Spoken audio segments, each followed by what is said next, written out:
제가 드릴 말씀의 내용은 이 책을 우리가 어떻게 알아들을 것인가 하는 것에 대한 문제입니다. 복음의 기쁨이라는 책은 교황 권고입니다.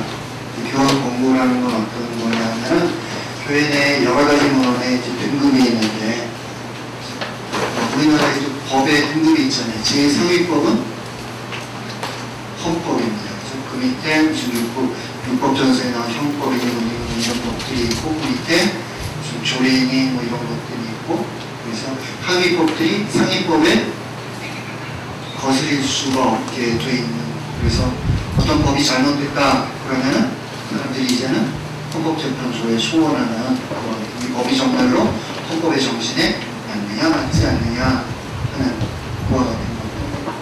우리들이 요즘에 헌법재판소 소원하는 내용들 안에서 함께 볼 수가 있을 겁니다. 이 복음의 기쁨은 따라서 공의의 문헌이라든지 교회 회칙이라든지 뭐 이런 등급은 아니에요. 그렇죠?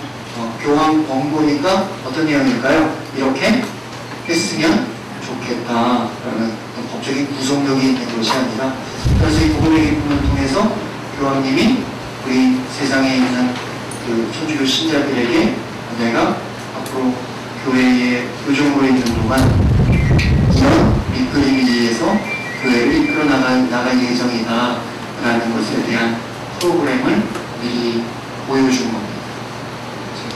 그래서 우리가 이 책을 가지고 조금은 그 깊이 있게 이거를 읽어봐야 되는 것이 8월에 교황님이 오시겠죠? 8월에 교황님이 오시면 여러분들은 어디 있을까? TV 옆에 있을 수도 있고 광화문에 가서 있을 수도 있고 대전에 가서 WYD 하는 데 가서 WYD가 아니라 AYD 하는 데 가서 계실 수도 있고 여러 가지 것들이 있겠지만 교황님이 오셨다고 해가지고 학교에 가서 열광만 한다면 그죠? 그거는 마치 젊은이 요즘에 중고등학생들이 아이돌의 열광하는 것과 별로 다를 바가 없을 겁니다. 아이돌이라는 게 영어인데 우리말로는 어떤 뜻이죠? 따라서 아이돌에 열광하는 거는 신학적으로 얘기하면 가장 전형적인 우상 숭배의 그 모습입니다. 그렇죠? 메시지에 관심이 없고 단지 하얀 옷을 입고 할아버지가 지방에 들고 반지의제왕에서 단돌포의 그런 포스로 사람들이 막 열광하고 실제로 그가 느끼는 문제는 무엇이고 그가 느끼는 걱정은 무엇이고 그가 갖고 있는 미래에 대한 조망은 어떤 것인지에 대한 아무런 관심 없이 단지 우상에만 열광하는 그런 모습을 우리가 피해야 될 겁니다. 그러기 위해서 저희들이 읽어볼 수 있는 첫 번째 우리 교종은 과연 어떤 분인가 라는 것 읽어볼 수 있는 첫 번째 책은 이 책인 것 같고 그 다음에 이 책도 우리는 어떻게 읽어야 될까요? 눈물을 흘리면서? 아닙니다. 이 책도 저희 신학교에서 저는 성서를 가르치는 신문에 학생들한테 리포트를 내줬어요. 성경의 성서 신학적 관점에서 전화왔습니다. 성서 신학적 관점에서 복음의 기쁨을 비판적으로 리뷰하십시오. 따라서 여기서 교황님이 어떤 이야기를 쭉 자기가 썼는데 성서신학적 관점에서 이거는 비판할 여지가 있다라는 거 발견해야 된다. 그리고 거기에 관해서 우리가 토론할 수 있어야 한다. 그래서 나중에 교회가 진행되는 교회가 움직여가고 변화하는 그 모습 안에서 사실 한편으로는 복음의 기쁨이라는 그 교종의 인도, 다른 한편으로는 하나님께서 우리에게 주신 그런 말씀이라는 근본적인 교회의 그런 방향 이런 것들이 모두 조화롭게 있는지에 관해서 비판적으로 봐야 된다. 성경의 말씀은 우리가 그냥 읽습니까? 아니면 좀 비판적으로 봐야 될 때도 있습니까?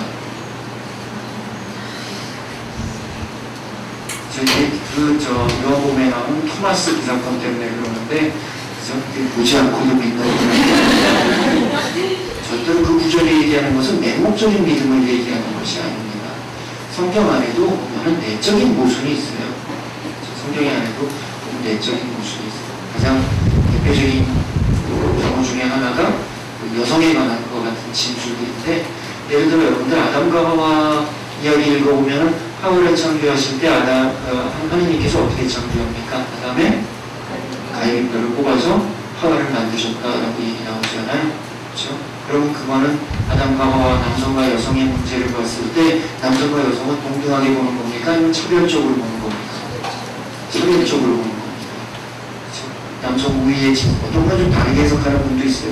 그러니까 남자는 흙으로 만들었고 여자는 뼈로 만들었고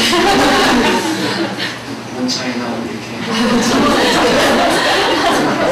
그런 게 아니라 우리 상식적으로 보면 여자는 남자의 그죠 남자의 일부처럼 생각되는, 물론 남성과 여성이 이제 하나 됨으로써 완성된다라는 그런 느낌이지만, 그런데 그보다 앞서 있는 창세기 1장의 창조 이야기는 그런 점을 교정하고 있습니다.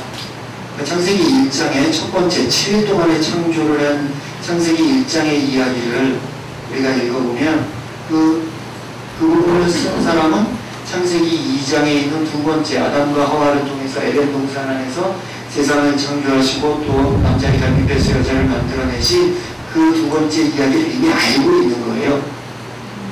그리고 나서 이야기를 쓰다 보니까 두 번째 이야기에 동의하지 않는 겁니다. 그래서 창세기 1장에 있는 여섯째 날 인간을 창조하시는 모습을 보면 언뜻 보면 지나가기 쉽지만, 하지만 우리가 따지고 보면 굉장히 생각해봐야 될 문장이 나옵니다. 그 여섯째 날 하나님께서 자신의 모상을 따라 인간을 창조하셨는데 뭐라고 나오냐면 처음부터 남자와 여자로 창조하셨다 라고 얘기가 나와요. 따라서 창세기 2장 이후에 나오는 에덴 동산에서 아담과 하와의 그 이야기를 알고 있고, 그걸 옳다고 하는 겁니까? 옳지 않다고 하는 겁니까? 옳지 않다고 하는 겁니다. 따라서 성경 안의 텍스트들도 갈등이 있습니다. 그리고 성경 안에 있는 텍스트들도 성장합니다. 앞에서는 이렇게 봤지만 나는 다르게 본다. 신약 성경에서는 우리가 알고 있는 순서대로 보면 마태오, 마르고, 루카, 요한 이런 식으로 신약 성경의 순서가 나옵니다만은 가장 첫 번째로 쓰여진 신약 성경은 바오로서관입니다. 바오로서관이 먼저 쓰이고, 그 다음에 복음서가 쓰이고, 그 다음에 가톨릭서관이 쓰이고, 마지막으로 요한계명이 쓰였을 거라고 생각을 하는데, 그런데 바오로의 신학이 복음서에서 극복될까요? 아니면 그대로 남아있을까요? 상식적으로 생각해보면 극복됩니다. 바오로 사도는 굉장히 그 그리스도교를 지켜내기 위해서 놀라운 신학을 전개했지만, 바오로 사도는 한 가지 문제가 있었어요. 예수님이 금방 재림할 거라고 생각합니다. 그래서 예수님의 재림에 관해서 데살로니가 전서, 데살로니가 후서 이런 데서 보면 굉장히 강력하게 이야기를 합니다. 예수님 금방 옵니다. 지금 당장은 아니지만 하여튼 금방 옵니다. 근데 예수님이 재림했나 안 했나? 재림 안 합니다. 그렇죠? 시간적으로 보면 우리가 기대했던 시간 내에 재림하지 않아요. 그러니까 초대 공동체가 그걸 보면서 어떻게 생각했을까? 기뻐했을까? 아니면은 저라고도 그런 생각을 했을 것 같아요. 이거 우리 속은 거 알아요? 그죠? 여러분들 신앙생활 하면서 그런 의문들 갖잖아요. 하나님 정말 있을까? 그런 생각 하잖아요. 선생님 저는 어떨까요? 그런 걸 가질까요? 안 가질까요? 가져요. 여러분들은 그냥 딴 데로 가면 그만이지만 나는 대표적으로 가르쳐보세요. 이게 어떻게 되는 건가? 어느 날 그냥 등에서 식은땀이 쫙 날 때가 있어요. 그동안 내가 한 모든 강론들, 쓴 글들, 학교에서 하는 강의들, 이런 것들이 있음에도 불구하고, 그리고 다른 사람들 앞에서 자신있게 신앙을 얘기했음에도 불구하고 가끔씩 정말 하나님 계신가? 그러면서 여기 신약성경도 마찬가지입니다. 바울의 신관이 그대로 남아있는 것이 아니라 그런 임박한 재림에 관한 바울의 기대가 이루어지지 않자 복음서에서는 그걸 극복합니다. 복음서에서는 그걸 극복하고 새로운 시간관을 제시하고 가톨릭 서만을 통해서 세상의 온갖 모든 교회들이 이제는 조금 더 넓은 신학을 가지고 세상을 살아갈 수 있도록 구체적으로 실제적인 그 삶의 현장 안에서 그들이 어떻게 살아야 할 것인지에 대해서 조언하고 마지막 요한계 문화를 통해서 그 모든 것들을 영적인 단계로, 영신적인 단계로 마무리하는 그런 어떤 신약 성경의 틀을 볼 수가 있습니다. 그러면 지금 우리가 살고 있는 것은 그런 신약 성경의 신학을 우리가 고수하고 있는 건가요? 아니면 2000년 역사 안에서 교회의 신학도 변화해 왔을까요? 변화해 왔습니다. 2000년 전에 신약 성경이 쓰여질 때는 그 신약 성경을 쓰던 저자들은 인간적인 한계입니다. 그렇죠? 자기가 알고 있는 세상 안에서 이것이 분명 하나님의 뜻일 것이다 라는 어떤 자신에게 내려온 성령의 감동, 자신이 느낀 하나님의 뜻을 문장으로 바꾸었지만 오늘 우리가 알고 있는 그와 같은 세상을 오늘 우리가 갖고 있는 역사적인 경험과 자연과학적인 지식과 그와 같은 것들을 2000년 전에는 갖고 있지 못합니다. 따라서 교회는 그것보다 지금 우리가 갖고 있는 신학은 2000년 전에 신약 성경이 쓰여졌을 때보다 훨씬 더 발달해 있는 그와 같은 신학을 갖고 있어요. 그렇다면 성경을 우리가 읽을 필요가 없습니까? 아닙니다. 우리가 발전한다는 건 뭡니까? 계단을 오르는 것과 같습니다. 한 계단을 오르고 다음 계단을 오르고 그리고 또 다음 계단을 오르고 우리가 어디에서부터 이 계단을 오르기 시작했나 그리고 그들이 우리에게 전하는 그런 신앙의 근본적인 지형 예수님께서 하느님께서 사람이 되시어 우리와 함께 계셨고 그리고 우리를 대신해서 돌아가셨고 하지만 죽음을 넘어 부활해 오셨다는 신앙의 근본적인 체험을 우리가 지켜나가면서 오늘날 그와 같은 텍스트를 해석하고 재해석하는 과정 안에서 우리들은 더 나은, 더 발달한 그리고 우리가 살고 있는 이 세상 안에서 우리가 고백할 수 있는 하느님의 모습들, 교회의 뜻 이런 것들을 우리가 찾아가는 것 그건 누가 할 일입니까? 지금 2014년을 살아가고 있는 대한민국 사회에서 하느님은 누구인가? 라는 질문에 대답하는 일 그건 누가 할 일입니까?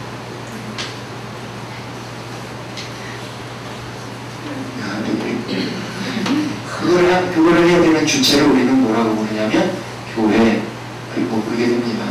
그리고 이 복음의 기쁨이라는 책은 그런 교회에 대한 관심으로 가득한 책입니다. 교회가 어떻게 세상 안에서 자리 잡아야 하는가. 흔히 우리는 교회라고 얘기하면 가장 최악은 이겁니다. 제가 굉장히 성격이 좋은 편인데 정말 성격이 좋아요. 근데 이 말에는 제가 화가 나요. 당신 성당 다녀? 아니면 교회 다녀?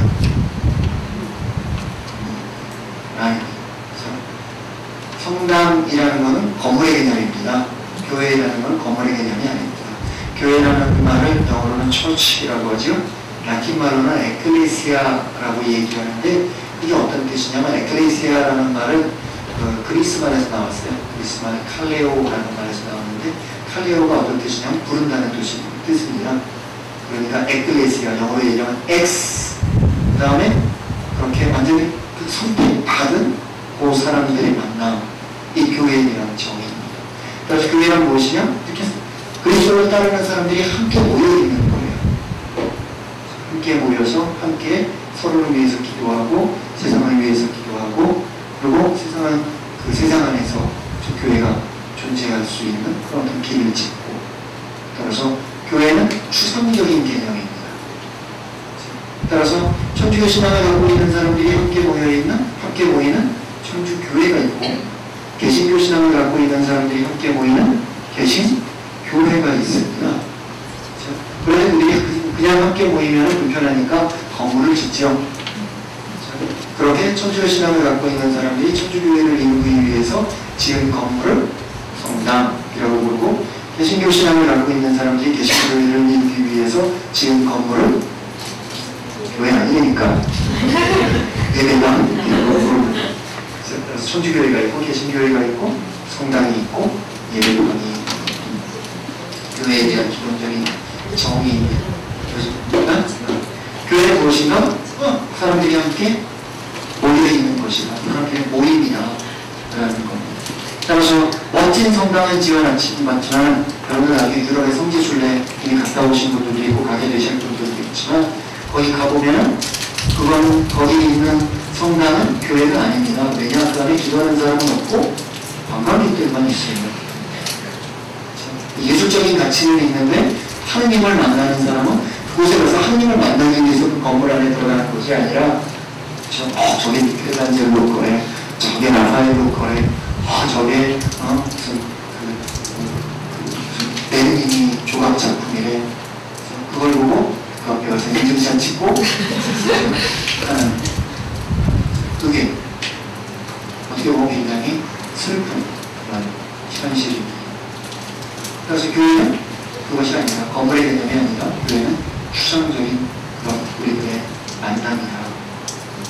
하느님께서 그 프란체스코 성인한테 와서 계시를 내리면서 뭐라고 계시를 내렸냐면 내 교회를 바로 세워라 라는 계시를 내리세요. 근데 프란체스코 성인도 그걸 잘못 알아들어요.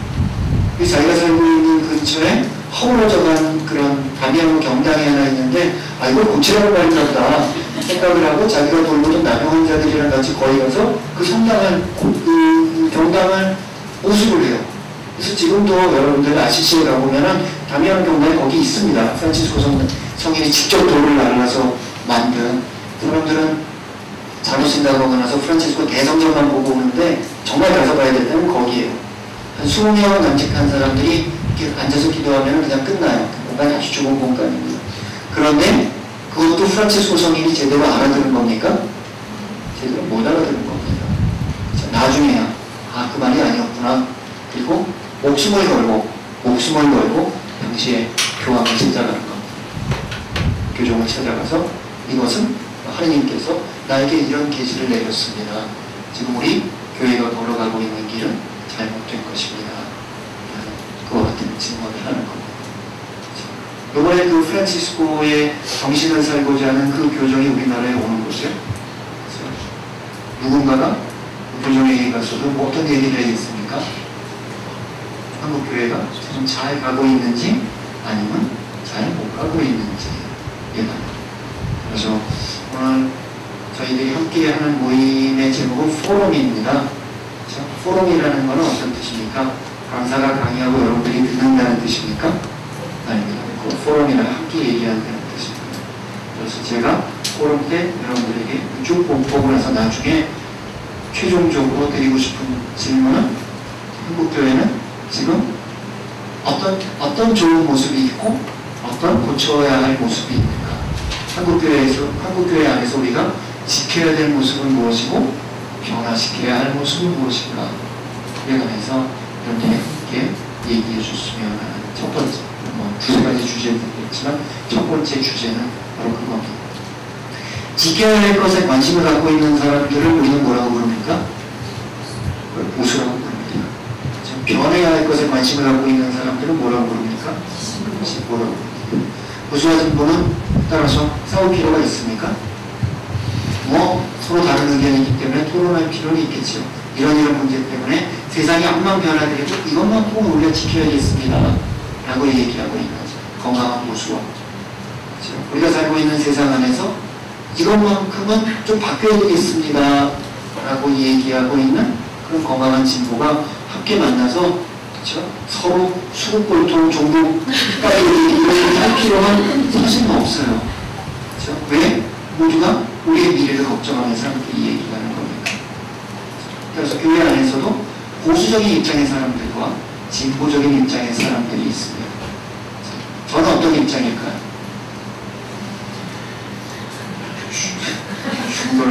저는 신학교에서 신학 가르치는 교수들은 예외 없이 보수적입니다. 예외 없이 보수적입니다. 저는 보수라고 생각하는데 근데 이상하게도 제 주위에 있는 어느 사람도 저를 보수라고 보지 않는 게 지켜야 될 가치에 관해서 제가 얘기하는데 제주에 있는 사람들은 저를 뭐라고 부를까요? 뭐라고 좀 이상한 현상이에요. 그래서 호탁한 용어의 사용이라고 저는 생각을 합니다. 그래서 우리가 개념 정리를 좀 분명히 합시다. 그렇죠? 무엇을 지켜야 할 것이고 무엇을 변화시킬 것인가.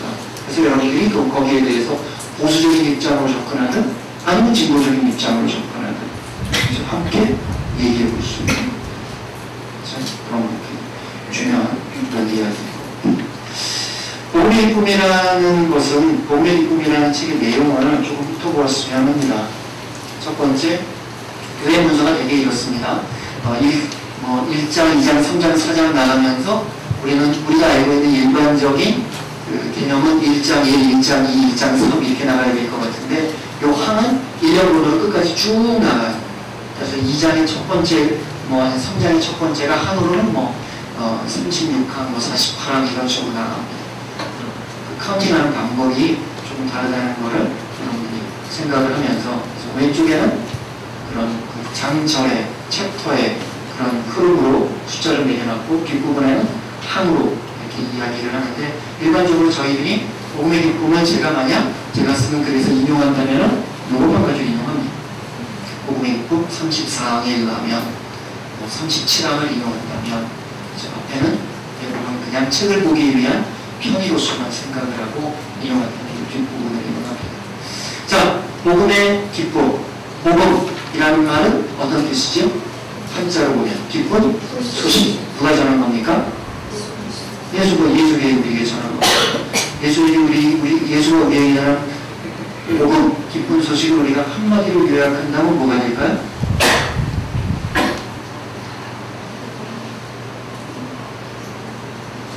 가끔씩 성경을 읽어볼 필요가 있어요.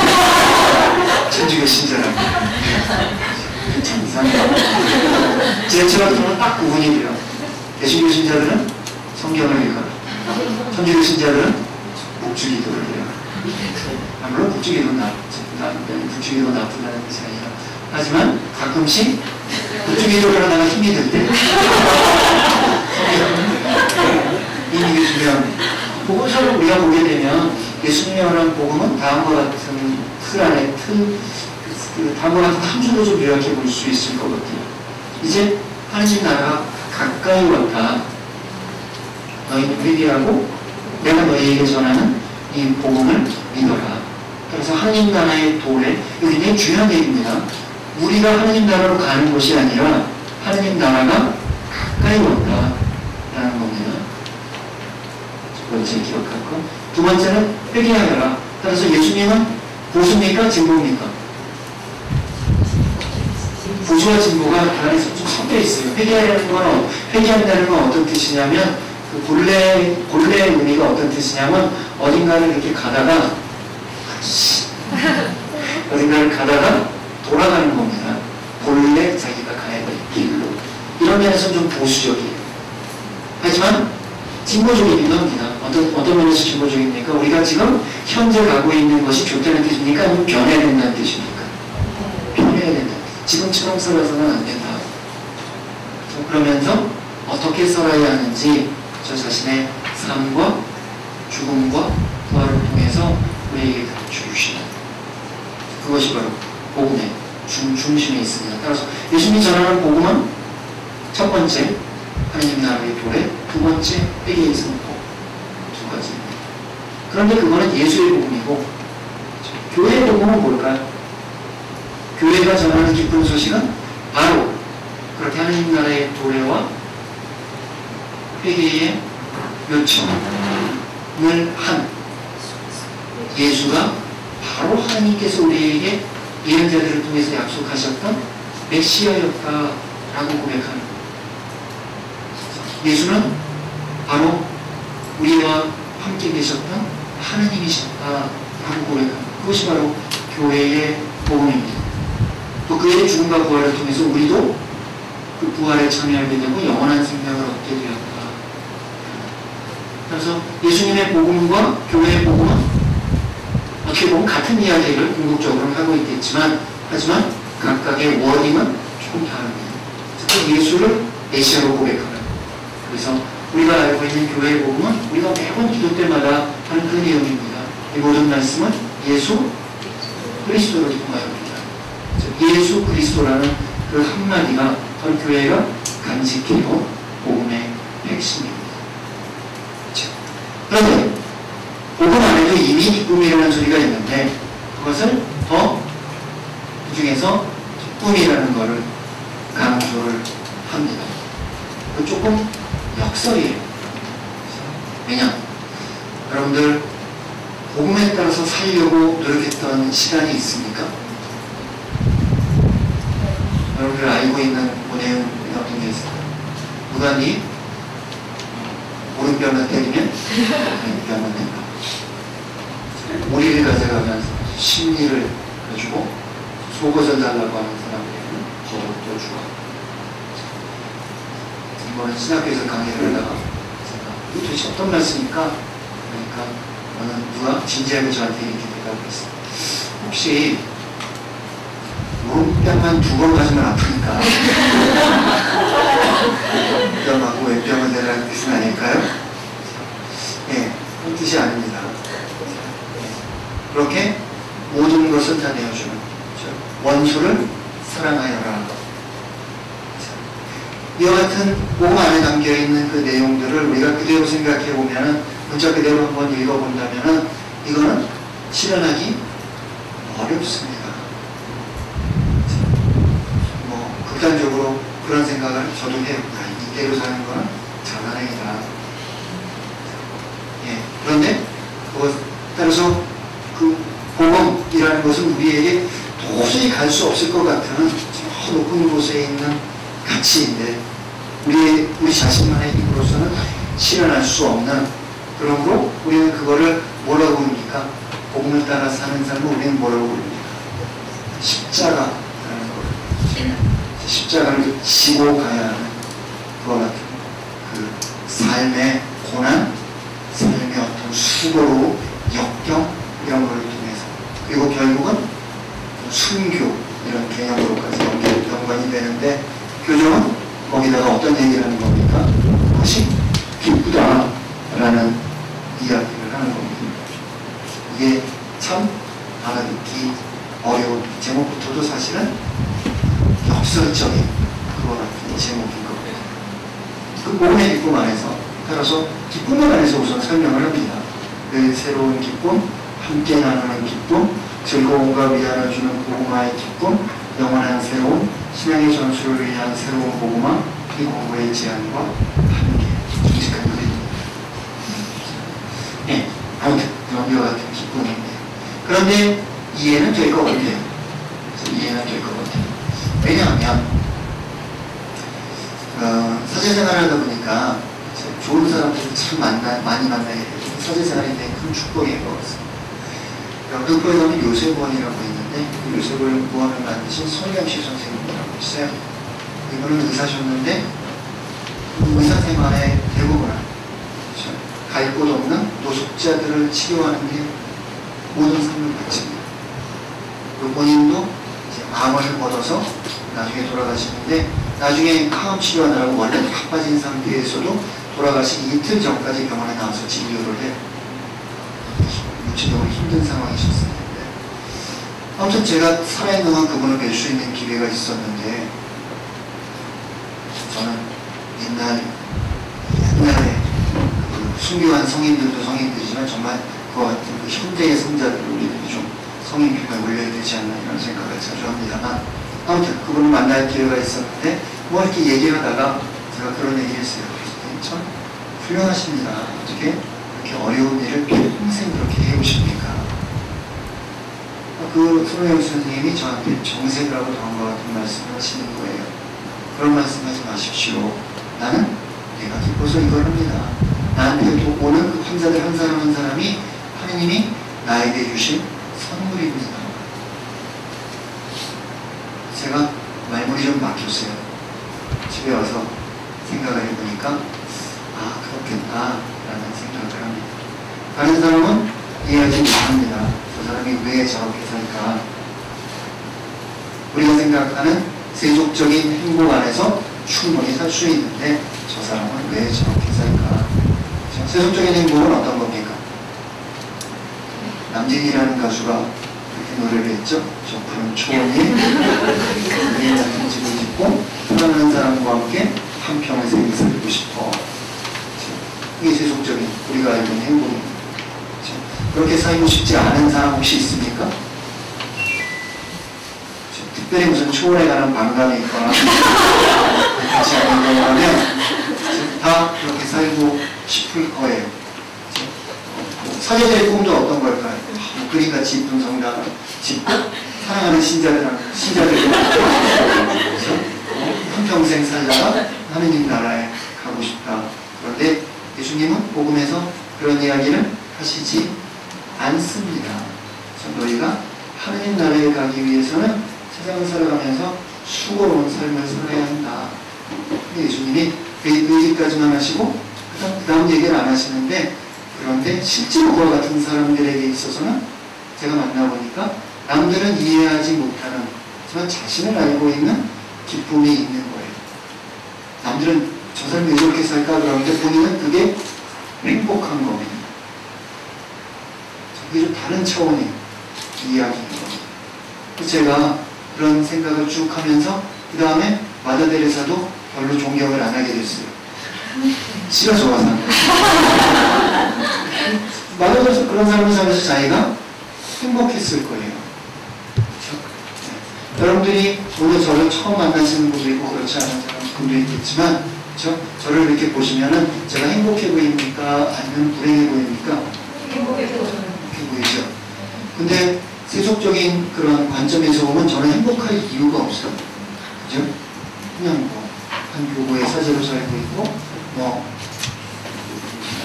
이쁜 아내가 있는 것도 아니고 자녀가 있는 것도 아니고 그런 것도 아니고, 그죠?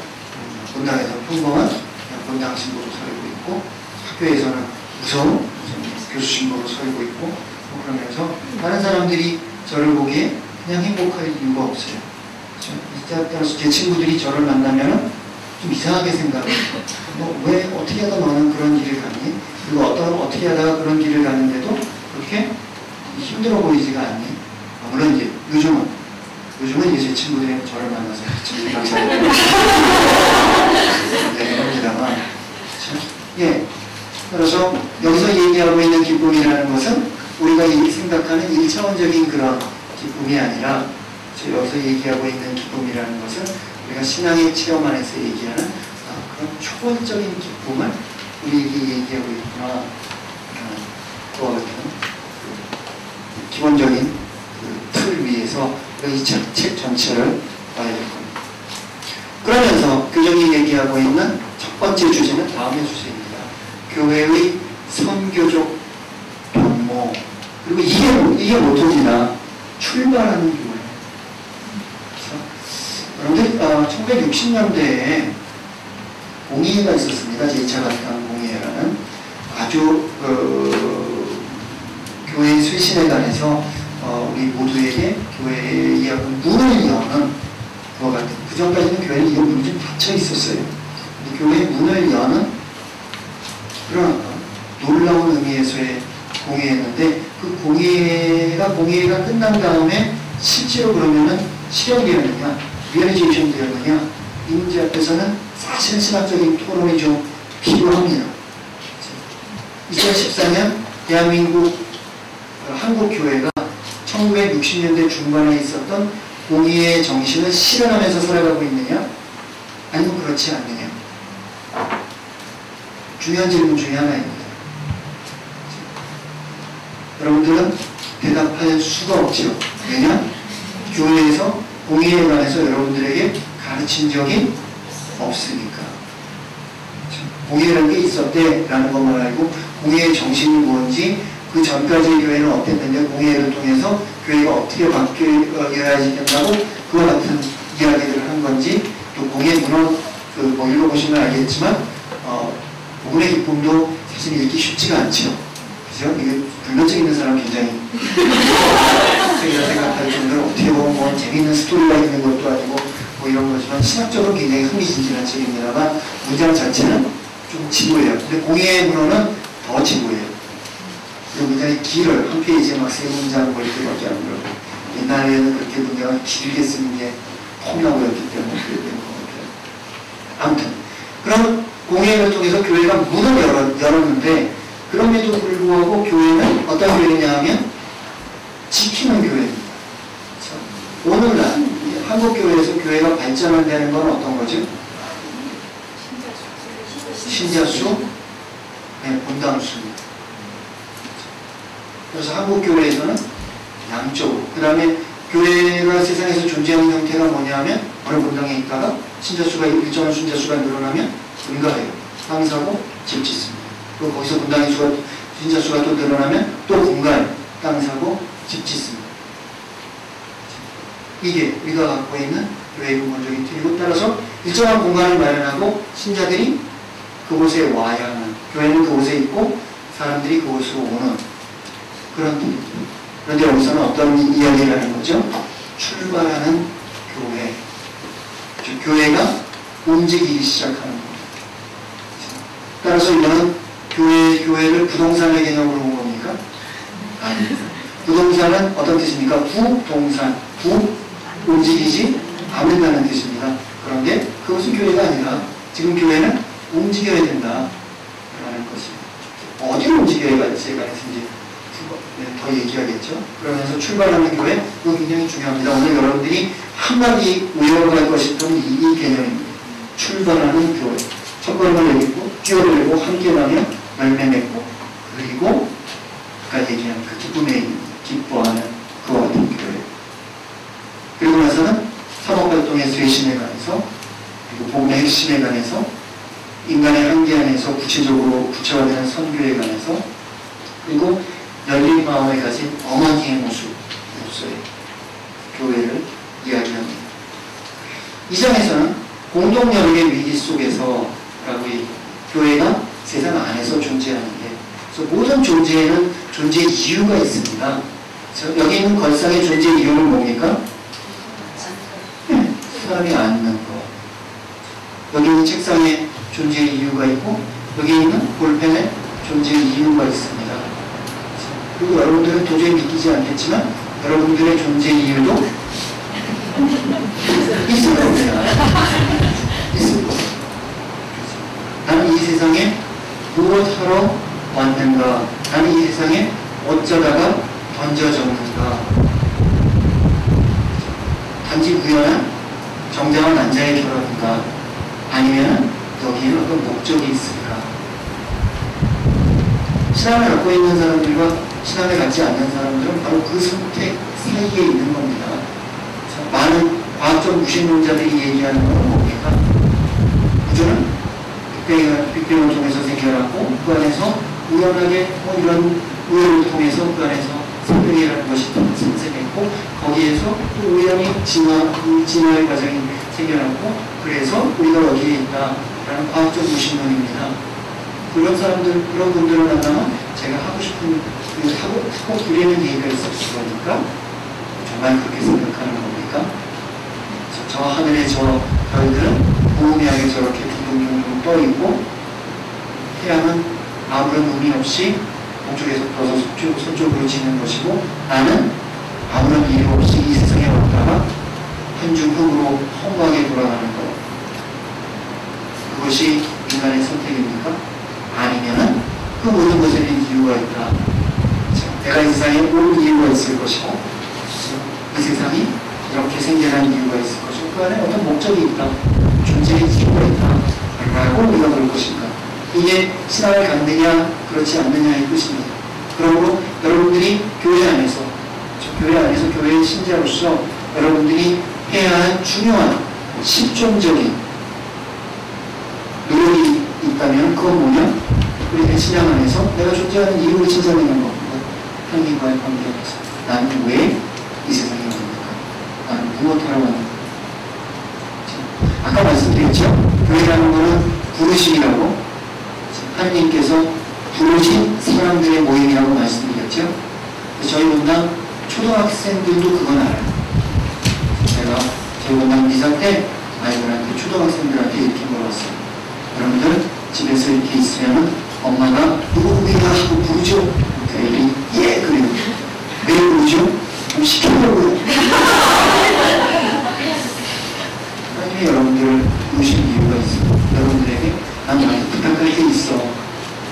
그것이 뭔지는 모르겠습니다. 각자가 다를 겁니다.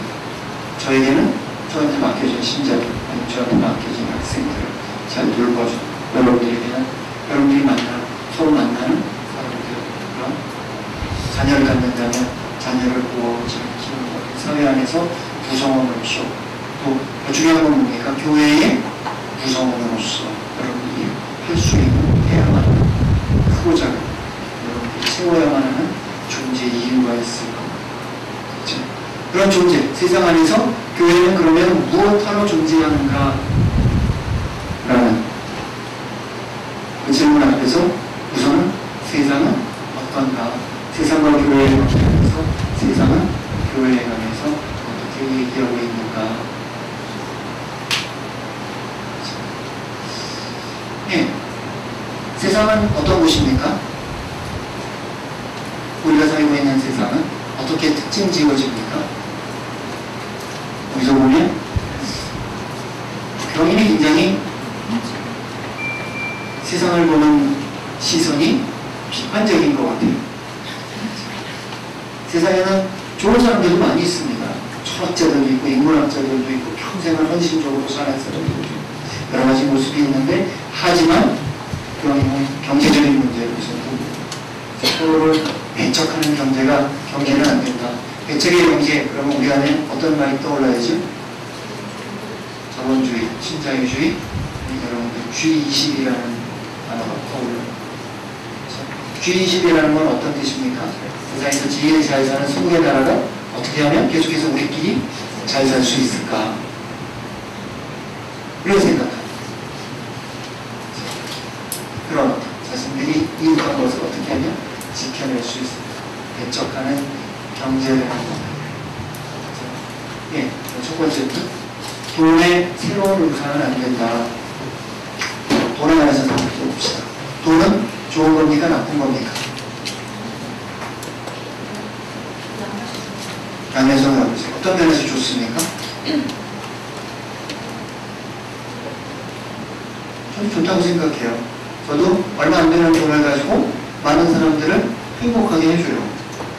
누군가와 함께 차를 마실 때. 그 다음에 돈이 갖고 있는 가치가 있잖아요.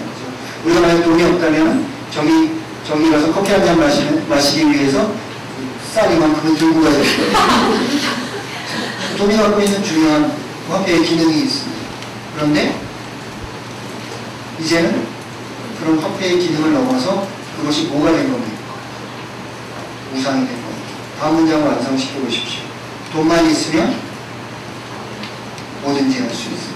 뭐든지 할 수 있는 거는 누굽니까? 신입니다. 따라서 돈이 곧 신이 되는 거예요. 그게 돈만 있으면 뭐든지 할 수 있어요. 이게 여러분들이 앞으로 미래를 위해서 돈은 필요합니다. 내가 사랑하는 사람들을 지키기 위해서 자본주의 사회에서 돈이 없으면 안 됩니다. 앞으로 병원도 가야죠. 학교도 해야죠. 애들 학교도 보내야죠. 대학 등록금도 해야죠. 돈은 내가 사랑하는 사람들을 위해서 필요합니다. 거기까지만 가면 좋은데 거기서 한 발자국 더 나아가서 돈만 있으면 뭐든지 할 수 있어요. 그러면 그때부터는 우상의 단계에 넘어갑니다.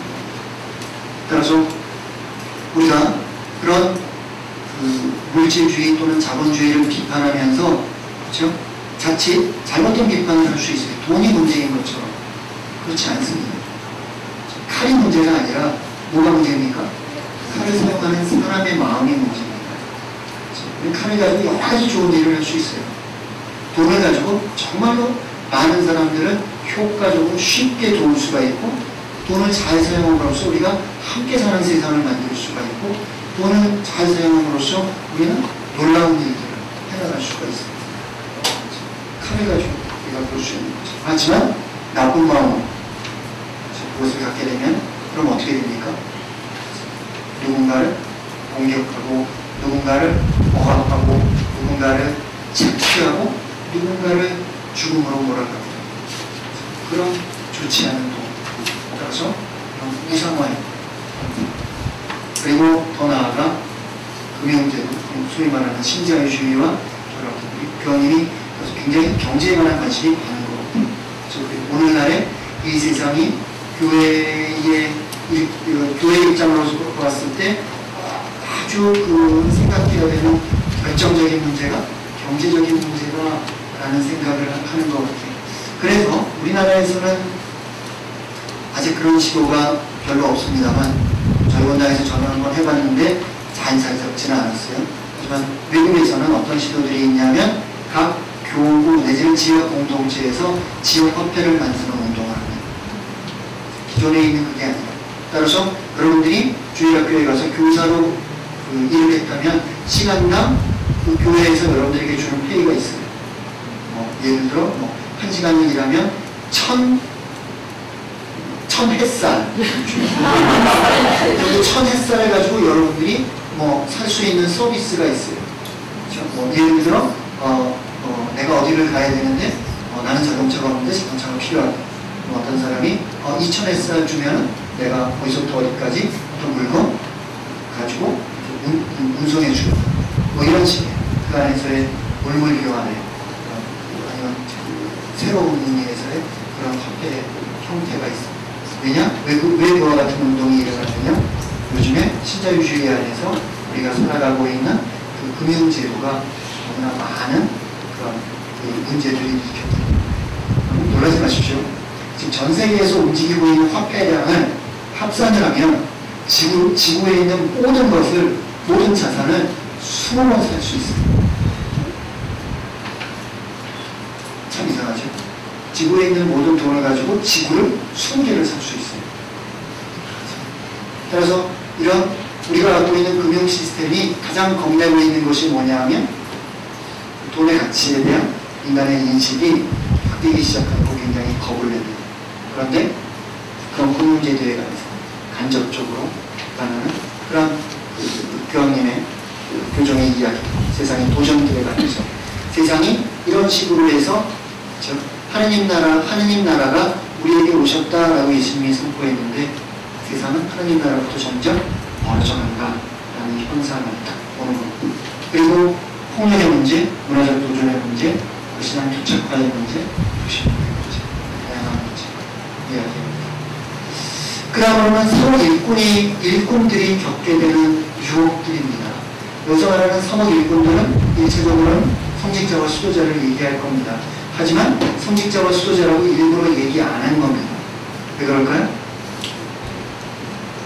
교황님이 생각하는 미래교회는 성직자와 수도자들만이 사목자가 되는 것이 아니라 그렇죠? 우리 모두가 교회 안에 여러분들도 말로는 그렇게 하지만 실제로 그런 의식이 좀 없죠. 내가 교회의 주인이라는 의식이 여러분들이 일반적인 천주교 신자라면 아직까지 우리 교회에서 잘 자리 잡지 않았습니다.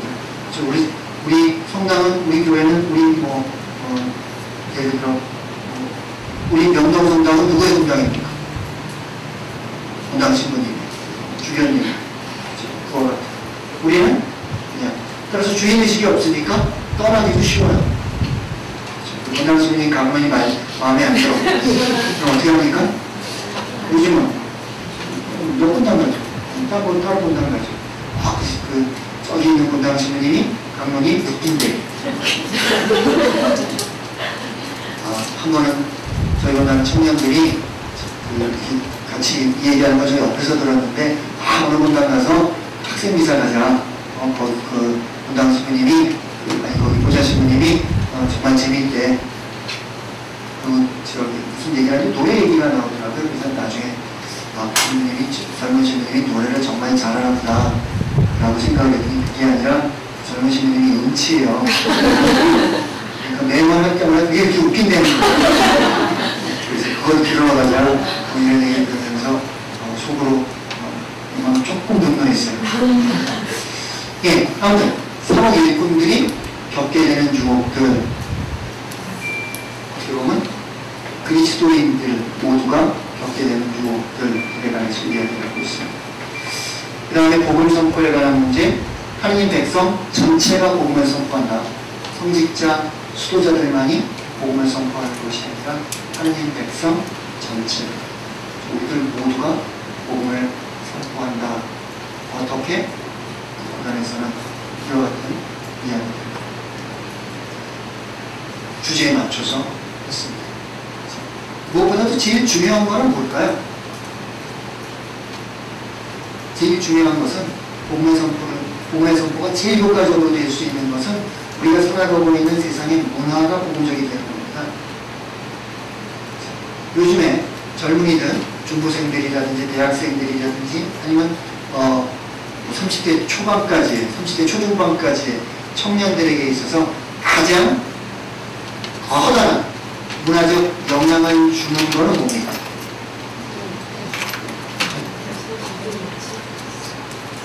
제가 나이가 많아가지고 작게 스마트폰은 하드웨어 콘텐츠가 되겠죠, 그죠? 그런 동영상 또는 영화 또는 노래 또는 글 이런 것들이 될 겁니다. 그런 것들이 정말로 꼭 그 안에 하느님이라는 소리가 들어가냐 들어가지 않느냐의 문제가 아니라 예수 그리스도라는 단어가 발견되느냐 발견되느냐가 아니라 그와 같은 영화라든지 음악이라든지 뭐 그런 것들이 추구하는 가치가 복음적인 교회 입장에서 봤을 때 복음적이라고 우리가 받아들일 수 있느냐 아니면 그렇지 않느냐 내가 하는 문제입니다. 여러분들이 성당에 와서 살아가고 있는 신앙인으로서 살아가고 있는 그 세상과 여러분들이 세상 안에서 세속적인 어떤 친구들과 함께 아니면 사람들과 함께 만나서 서로 얘기하는 내용들, 관심, 뭐 이런 저런 것들이 서로 그 안에서 어떤 갈등을 겪고 있는가 하는 것을 물론 조금 잘못 접근하면은 예수쟁이라고 이제 왕따를 당하게 되는 거죠. 그러면 다른 면이죠. 어떻게 복음을 선포할 것인가.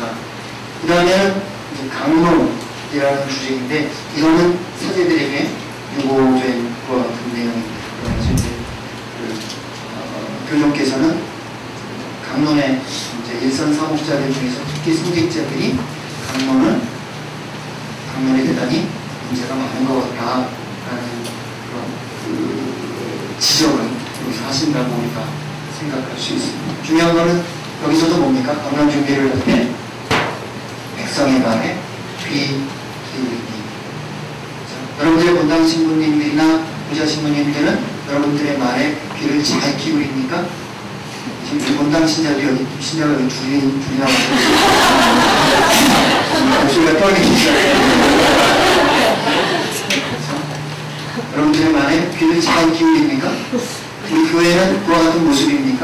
내가 우리 본당에 가서 우리 교회에 내가 알고 있는 공동체에 관해서 이것은 바뀌어야 됩니다. 아니면 이것은 지켜야 합니다. 이런 이야기를 서슴없이 여러분들의 본당 사목자들과 함께 할 수 있습니까? 아니라면 문제가 생기는 것. 한편으로는 하나님의 말씀을 선포해야 되지만 하나님의 말씀을 저 같은 사제들이 누구에게 선포합니까? 백성들에게 선포합니다. 백성들의 삶을 알지 못할 때, 백성들의 말에 귀 기울이지 않을 때 그는 공허한 울림이 될 수밖에 없습니다. 그리고 4장. 이게 이제 여기서부터는 교황님이 갖고 있는 아주 중요한 관심 중에 하나입니다. 복음화의 사회적 차원.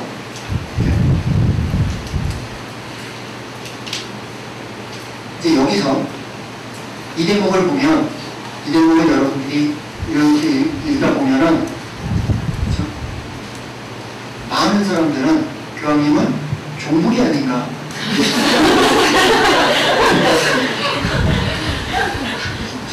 여러분들, 그 초대 공동체에서 사람들이 어떻게 삽니까? 서로 가진 것을 나누면서 살잖아요.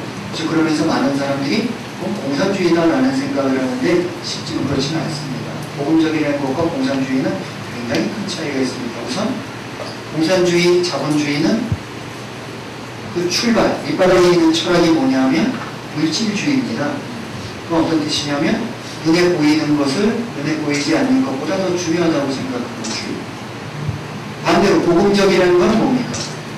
또는 영성적이라는 건 뭡니까? 눈에 보이지 않는 것을 눈에 보이는 것보다 더 중요하다고 생각합니다. 이 점에 있어서 자본주의와 공산주의는 모두 교회의 복음과 반대편에 있다고 볼 수가 있습니다. 두 번째로 서로 그 형태가 비슷해 보이더라도 그 안에는 차이가 있습니다. 자본주의라는 것은 뭡니까? 또는 자유주의, 신자유주의라는 것은 뭡니까? 내가 100원을 벌었으면 그건 내 거다라는 겁니다. 그게 자유, 개인의 자유. 내가 버는 건 내 거가 되는 것. 따라서 자본주의적 관점, 자유주의적인 관점에서는 세금도 폭력입니다. 내가 벌었으면 내 거지 왜 국가에서 가져왔냐. 따라서 그런 세금 같은 거 이런 걸 걷지 말아야 된다라는 것이, 관세 같은 거 없어져야 된다라는 것이 자본주의적, 훨씬 자유주의적인 입장입니다. 반면에 그럼 공산주의는 뭡니까? 내가 100원 벌었지만 그거는 모두 누구의 거다? 공동체의 거다. 개인의 것이 아니라 공동체의 거다. 커뮤니티의 거다. 따라서 이렇게 4명이 있는데 이 사람이 가서 100원을 벌어와요. 한 사람은 하는 일이 없어요. 그러면 어떻게 되죠? 25원씩 나눠받는 게 그게 공산주의입니다. 초대 공동체는 공산주의가 아니었습니다. 초대 공동체는 100원을 벌어오면 넷이서 25원씩 나눠받는 것이 아니라 거기에 있는 사람들이 모두 가진 것을 한 대 모아놓고 필요한 만큼 갖다 쓰는 겁니다. 이거는 커뮤니즘이라고 이름 붙이지 않고 디스트리뷰티즘이라고 이름을 붙입니다. 분배주의라고 이름을 붙입니다. 그렇죠? 이와 같은 것은 우선 첫 번째 모델로 가정에서 일어납니다. 아빠가 100만 원을 벌어와요. 근데 엄마랑 자식 둘이 있어요. 25만 원씩 나눠갔습니다. 때로는 그 100만 원은 큰아들이 다 쓸 때도 있어요. 큰아들이 아프면 100만 원을 다 쓸 때도 있어요. 때로는 뭐 아빠는 10만 원 쓰고 엄마는 10만 원 쓰고 아이들은 20만 원씩 쓸 수도 있어요. 그렇죠? 그렇게 해서 그 가계를 엄마와 아빠가 조정해 나갑니다. 어떻게 어떤 일에는 쓰고 필요에 따라서 판단하는 게 엄마 아빠가 하게 되는 거겠죠. 그와 같은 디스트리뷰티즘, 분배주의가 또 일어나는 또 하나의 공동체의 형태가 있습니다. 성공한 어딜까요? 네, 수도회가 그렇습니다. 수도회에서 어떤 수요님은 어떤 일이 필요하니까 많이 쓰고 수도회 장상들이 그와 같은 것들을 판단하겠죠. 보단 공동체의 가게도 뭐 비슷합니다. 신자들이 헌금을 이렇게 내주면 그걸 가지고 필요에 따라서 분배해주고 각 단체별로 뭐 10%씩 나눠주고 이런 거 아니에요. 이런 분배주의. 우리가 살고 있는 사회가 그럴 수 있을까? 이에 관해서 대부분의 사람들은 아니요 라고 얘기를 합니다. 저도 자신이 없어요. 제가 자신이 있다면 저희 본당에서 강론하면서 신자들에게 당연히 그 얘기를 했죠. 다음 주까지 집문서 다 갖고 오세요. 저는 자신이 없어요. 그렇죠? 뭐에 대한 자신이 없을까요?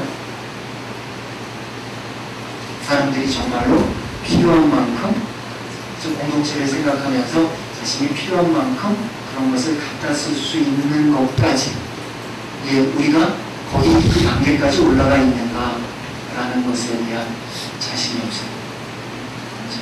하지만 그러다고 해서 그 이상을 포기할 필요는 없을 거거든요. 크고 작은 공동체를 만들면서 여러분들이 가정하면서 이루어지는 그 가정 공동체의 모습이 점점 주위에 있는 이웃들과 함께 성장해 갈 수 있도록 그런 꿈을 갖고 경쟁사회라는 건 어떤 겁니까? 누군가가 경쟁에서 이기면 누가 노래를 만들었어요. winner takes all. 이긴 사람이 다 가는 거예요. 실제로 그렇죠. 연예계에서 얘기를 해보면 유명해진 영화배우 한 분은 한 편 출연하면서 몇 억을 받고 저 밑에 있는 엑스트라들은 한 달 우리나라 해화동에 있는 해화동에 있는 연극하는 사람들의 한 달 평균 수입이 35만 원이라고 해요. 실제 연극인들. 그런데도 그걸 좋아서 하는 거예요. 대단한 사람들입니다. 네. 하지만 톱 클래스가 되면 이와 같은 거. 그렇죠?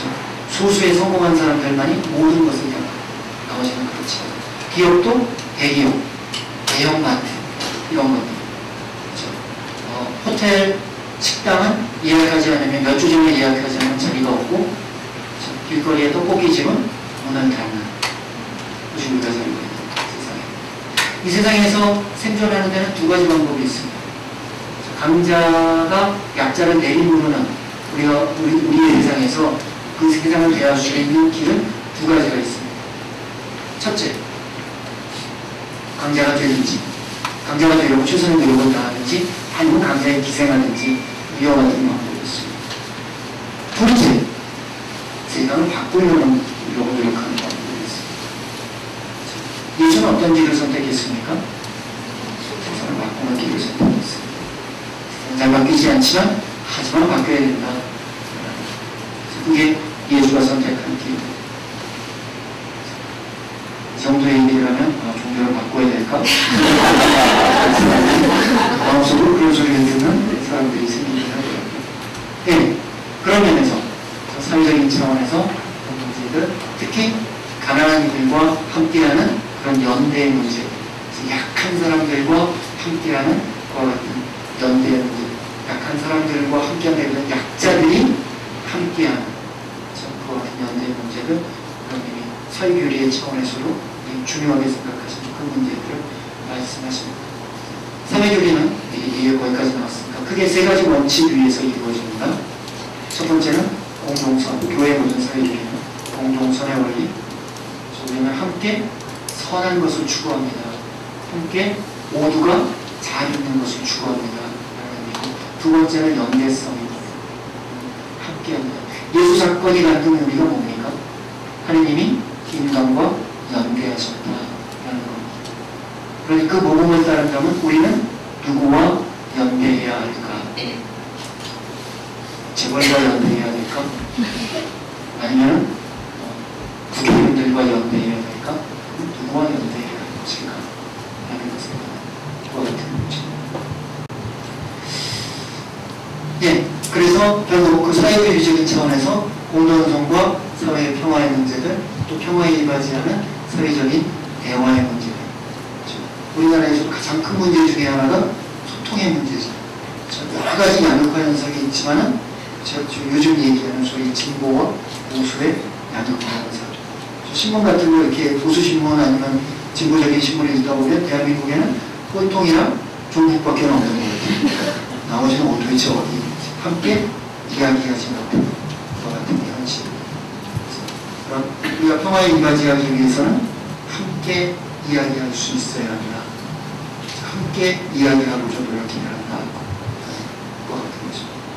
그리고 마지막 5장에서 그 중심에는 성령으로 충만한 복음을 선포자. 우리가 우리의 힘, 우리의 지혜로 얘기하는 것이 아니라 하느님의 성령의 힘으로 교회를 이루어나가는 것이다 라는 것에 대한 근본적인 반성입니다. 누가복음 마지막 부분에 보면 예수님께서 이 이야기를 계속 반복해서 합니다. 내가 이제 너희를 떠나는데 몇 주 전에 뭐가 있었죠? 예수 승천 대축일이 있었죠. 예수님께서 부활하시고 나서 40일 동안 제자들을 가르치시다가 소위 말하는 사교육을 하는 겁니다. 사교육을 하시다가 40일째 승천해요. 그러니까 제자들이 혼자 남겨지잖아요. 근데 그리고 나서 너희는 이 모든 일의 증인이 되어야 한다 라는 이야기를 하시는데, 그런데 아직은 하지 마라.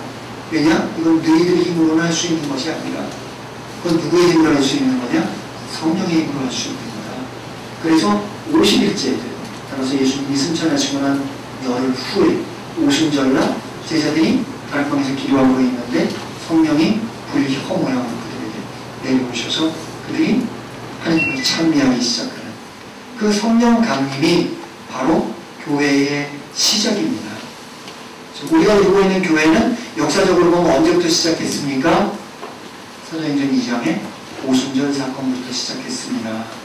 그러므로 교회는 단지 아까 얘기한 제가 말씀드린 걸 좀 규정한다면 단지 그리스도인들이 모여있는 것만으로 교회가 되는 것이 아니라 성령께서 함께 하셨을 때 교회는 비로소 교회이다 라는 것을 위해서.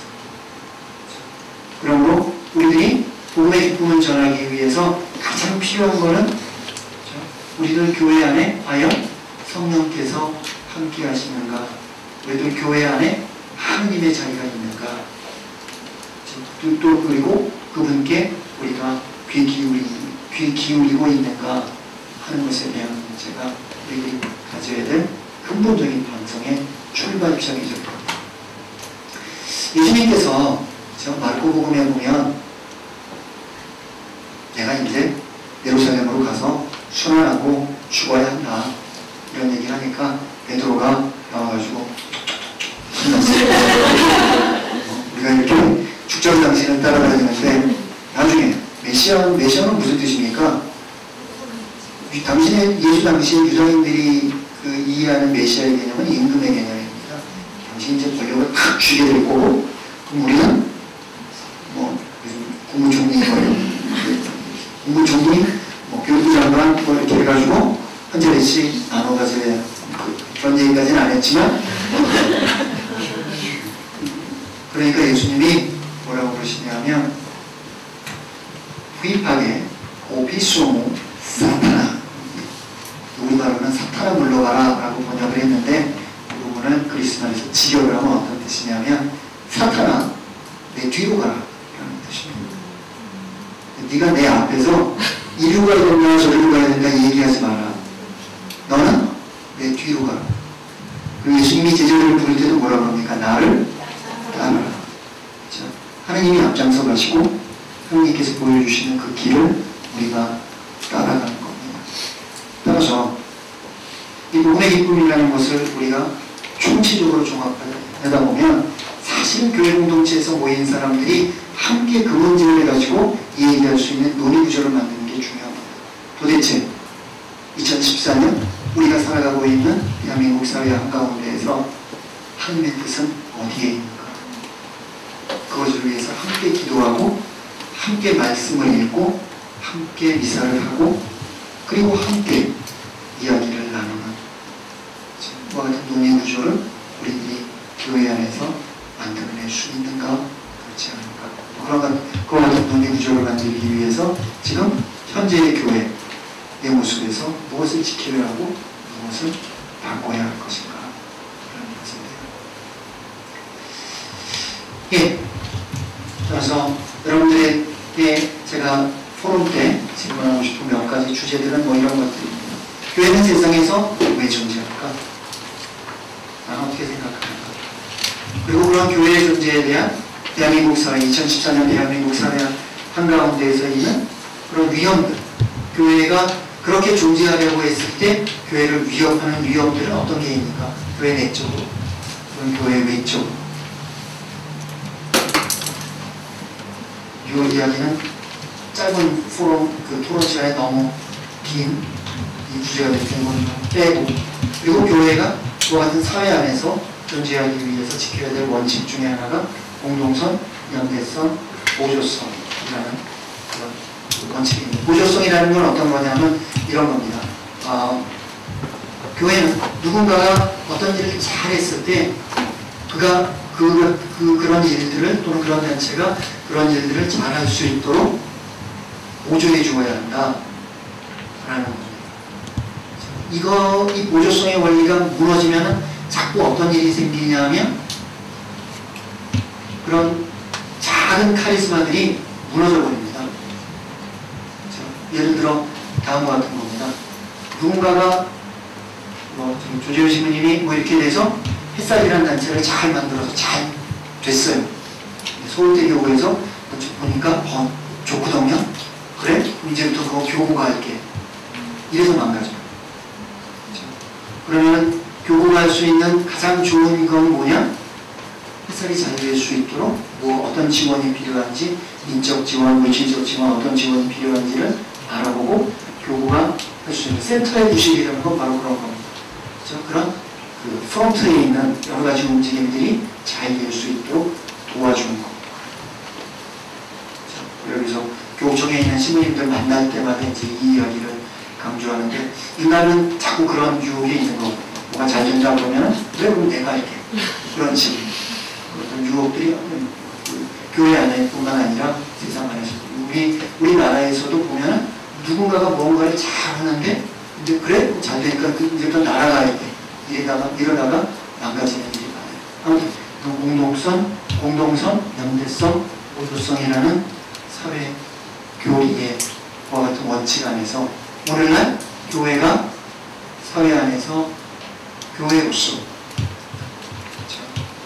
무엇을 얘기할 수 있을 것이다. 우리가 살아가고 있는 현실 안에서.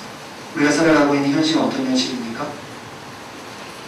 세월호의 현실, 쌍용차의 현실, 콜트콜텍 노동자들의 현실, 아니면은 그런 끊임없는 경쟁사회의 그런 현실, 재벌 독점의 현실, 같은 현실 안에서 교회는 무엇을 어떻게 할 수 있을 것인가, 이런 원칙 안에서. 뭐 극단적으로는 저는 그런 거는 교회가 신경 쓸 문제가 아닌 것 같아요 라고 생각할 수도 있고, 반대의 극단에서는 빨간 띠 메고 시청 앞에 모여야 됩니다 라고 생각할 수도 있고, 양적 어떤 극단이 있을 텐데 거기에 관해서 조금은 허심탄회한 진솔한 이야기에서부터 우리 교회의 어떤 변화를 이렇게 생각해 볼 수 있습니다. 오늘날 한국 교회가